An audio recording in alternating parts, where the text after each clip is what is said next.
John Creasy, former Special Forces, former CIA. His team was killed in Mexico City. He survived, and spent 4 years wishing he hadn't. Loading boxes, drinking, a hospital bed after driving his car into a bridge pillar at full speed. He had given up completely.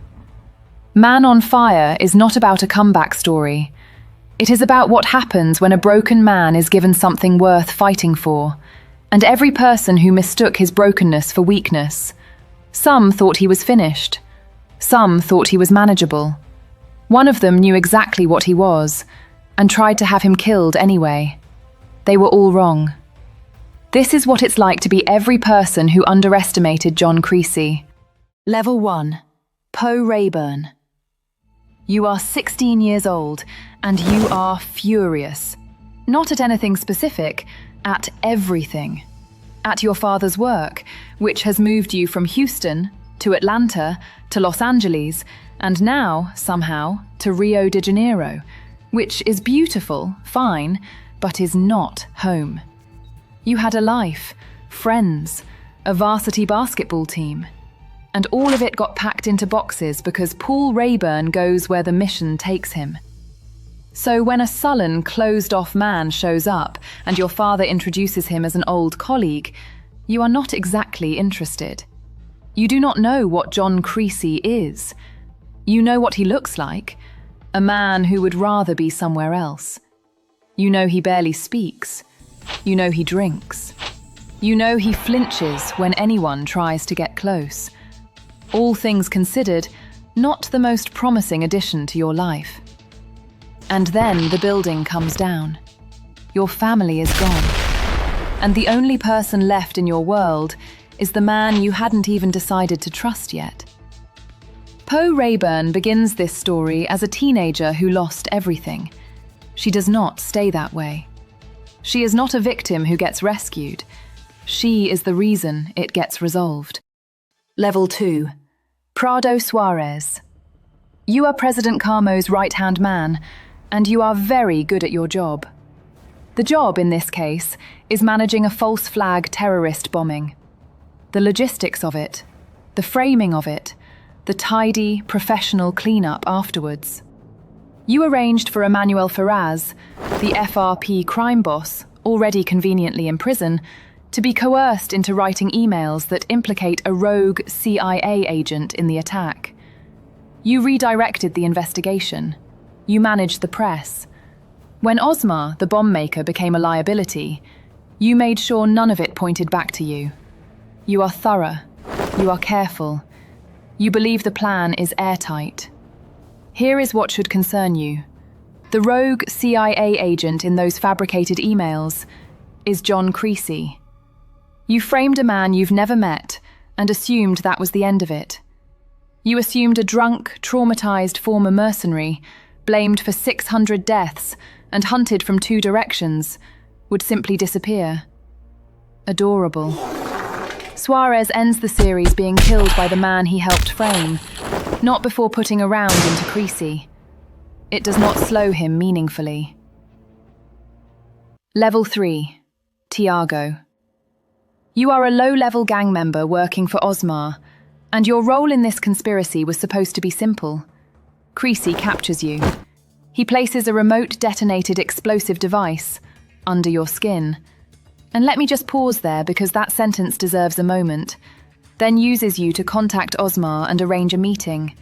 You are, at this point, a mobile piece of bait with a very uncomfortable awareness of what happens if you try anything. You try something. You lead Creasy into a warehouse ambush. In the struggle that follows, Creasy kills you and continues his investigation as though you were a minor administrative task. There is something almost impressive about the refusal to cooperate when there is a bomb under your skin. Almost. The operative word is almost. Level 4. Gabriel Estevas.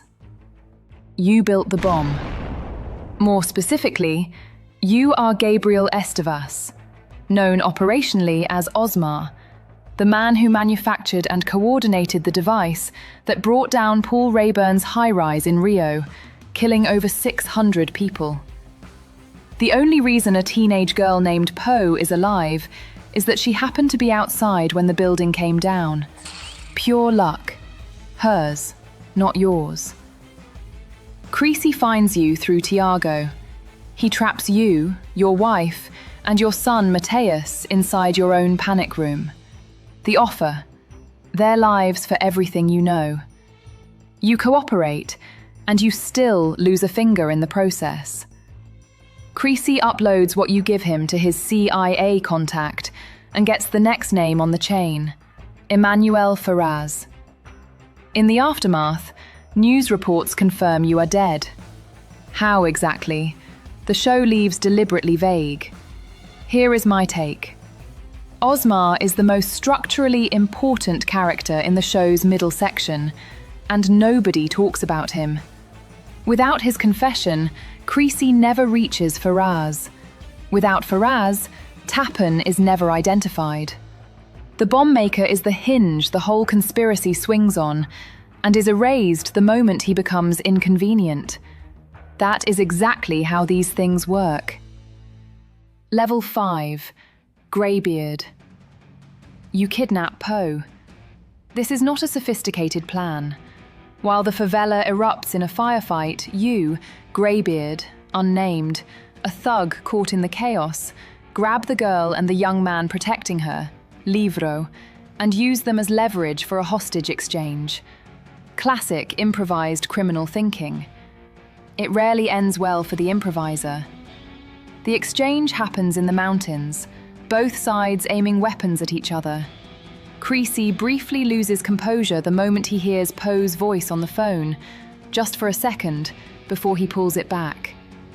That 1 second tells you everything about what she means to him, without a single word of explanation. Then it resolves. Poe comes back. You don't. I have strong opinions about efficient emotional storytelling. This is an excellent example of it.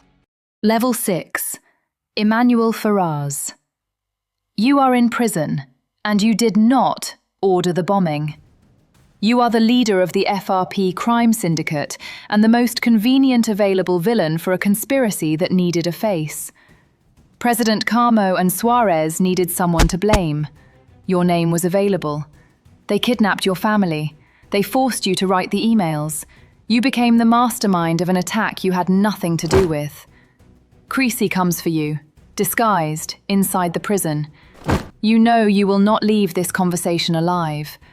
So you tell him the truth. Tappan orchestrated it. Tappan switched the target building. Tappan was the biker Poe saw outside the complex that night. Poe is brought in to confirm the identity. She does. Only then does Creasy believe you enough to allow what comes next. Then you bluff. You claim you have recordings, proof of Carmo's involvement, in exchange for one phone call to protect your family. He lets you make the call. Then you admit it. There are no recordings. You made it up for 30 seconds of hope. Tappan interrogates you for Creasy's location. You don't give him up. Suarez ends it himself, with a bullet. He did nothing wrong, not in this, and it cost him everything. One act of dignity. He told Creasy the truth. That truth brings Tappan down. It was enough, and it cost him everything. The show gives Ferraz exactly one act of dignity. He told Creasy the truth. That truth brings Tappan down. It was enough. Level 7. President Carmo. You are the president of Brazil. The bombing was your idea, or rather, you agreed to it when Tappan presented it to you. 600 dead, a city in chaos, an election in the balance. And suddenly you have emergency powers. Suddenly the man who was losing is the man who kept Brazil safe in its darkest hour. Elegant, really. Right up until John Creasy, the rogue CIA agent you had framed for the whole thing, cleared his own name, identified Tappan through a teenage witness, and the dead man's switch triggered. You are arrested, on the news, while the show ends. My one note on Carmo: He is the only villain in this chain with no personal wound, no ideology, no specific grievance. He just wanted to win. He signed off on 600 deaths because he thought it would help him win. The show doesn't explain that or contextualize it. It just lets it sit there. It sits there very heavily. Level 8. Henry Tappan. My favorite. Henry Tappan is a CIA deputy director and a former colleague of Creasy's, a man who served alongside him and knew exactly what he was capable of. Which is precisely why, when Tappan saw Creasy joining Rayburn's security team in Rio, he didn't dismiss the threat. He changed the target building. He tried to guarantee Creasy died in the explosion alongside Rayburn. Then spent the entire series hunting a man he already knew could not be hunted successfully. He is the biker. The man Poe glimpsed outside the complex the night her family died. A CIA deputy director, personally present at his own false flag, on a motorcycle in Brazil, because he needed to see it work. That is not confidence. That is fear wearing confidence as a costume, and it is wearing it very badly.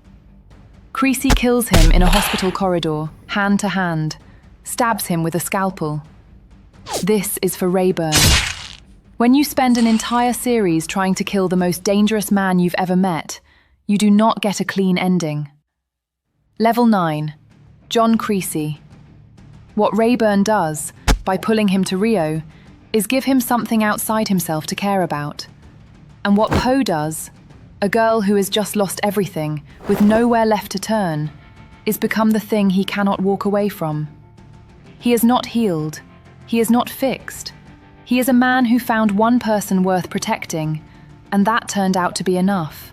Enough to get off the floor, enough to see it through to the end, enough to walk into a hospital corridor and kill the man who started all of this with his bare hands.